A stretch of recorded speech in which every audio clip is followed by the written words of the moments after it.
Bonjour tout le monde, aujourd'hui je vais vous présenter la fondue chinoise. J'ai mangé la fondue chinoise avec deux amis français et ils ont trop bien aimé. Le principe de la fondue chinoise est très simple.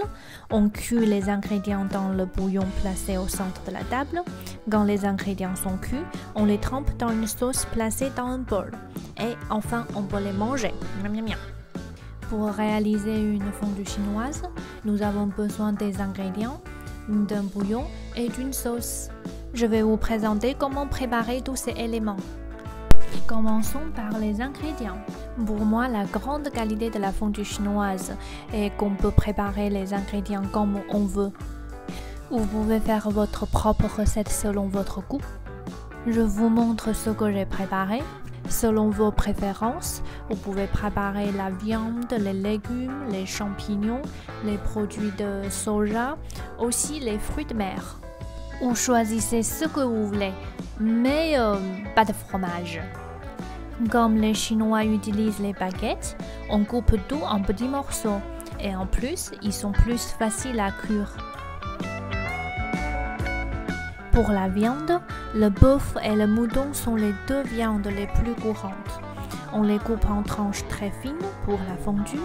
Comme ça, la viande sera facile à cuire, goûteuse et absorbe bien la sauce. Pour le bouillon, il y a plusieurs types qui existent. Il y a des bouillons épicés ou pas épicés, bouillon à la base de champignons, à la base de tomates, etc. Vous pouvez trouver la sauce de bouillon dans les magasins asiatiques. J'ai préparé deux types de bouillon. Le premier type, c'est le bouillon épicé.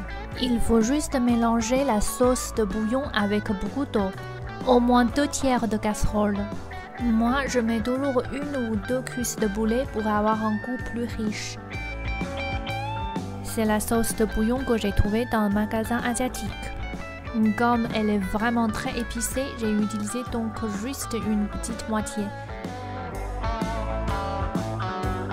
Le deuxième bouillon est à la base de tomates pour les végétariennes. Pour cela, prenez 4 tomates et un oignon, coupez-les en petits morceaux et faites-les cuire avec de l'huile. Quand la sauce sort des tomates, ajoutez beaucoup d'eau et mettre une moitié du chou coupé. Ajoutez du sel, de la sauce soja et du poivre noir, jusqu'à ce que le bouillon est bien salé.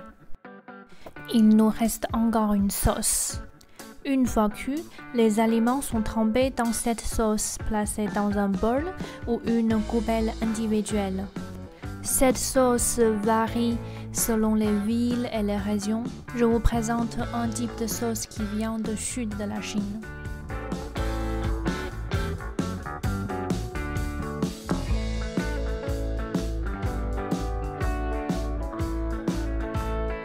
Une fois tout est prêt, on peut commencer à manger.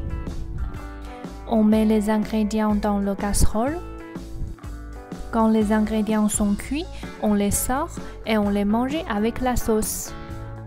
Normalement, on met la viande d'abord. Comme elle est très fine, on peut les manger dès qu'elle change de couleur. Nous pouvons mettre et sortir les ingrédients au fur et à mesure.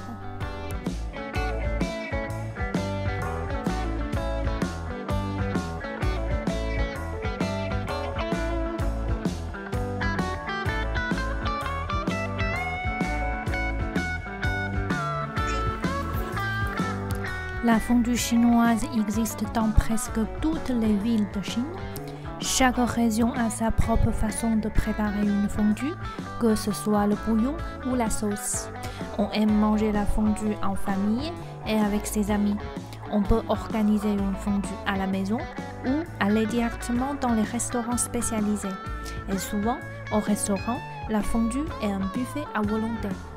Pour moi, la fondue chinoise en Chine ressemble un peu à la raclette en France. Personnellement, j'adore la fondue chinoise. Il y a toujours une recette ici. J'ai listé les ingrédients possibles pour la fondue chinoise. Vous pouvez choisir selon votre goût. Je n'ai pas listé pour le bouillon parce que vous pouvez trouver la sauce de bouillon facilement dans les magasins asiatiques.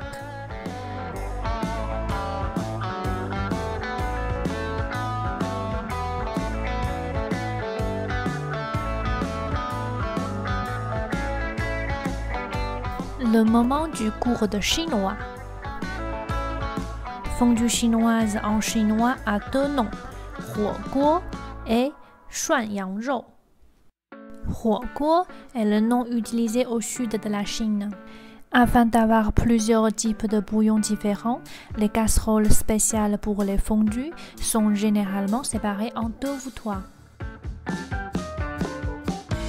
涮羊肉 est la fondue mongole, une autre sorte de fondue chinoise. Elle est servie en Chine du Nord, comme son nom chinois l'indiquait, elle convient essentiellement du mouton. Car en Mongolie intérieure, une région de la Chine mange beaucoup de moutons. On peut mettre les charbons dans ce type de casserole pour cuire les nourritures. Le cheminée permet à la fumée de sortir. Voilà, la vidéo d'aujourd'hui est terminée. Si vous aimez cette vidéo, n'oubliez pas de mettre une pouce bleu. Si vous aimez cette chaîne, n'oubliez pas de partager avec vos amis. Si vous avez des questions, n'hésitez pas à commenter en bas de la vidéo. Bon appétit, à la prochaine!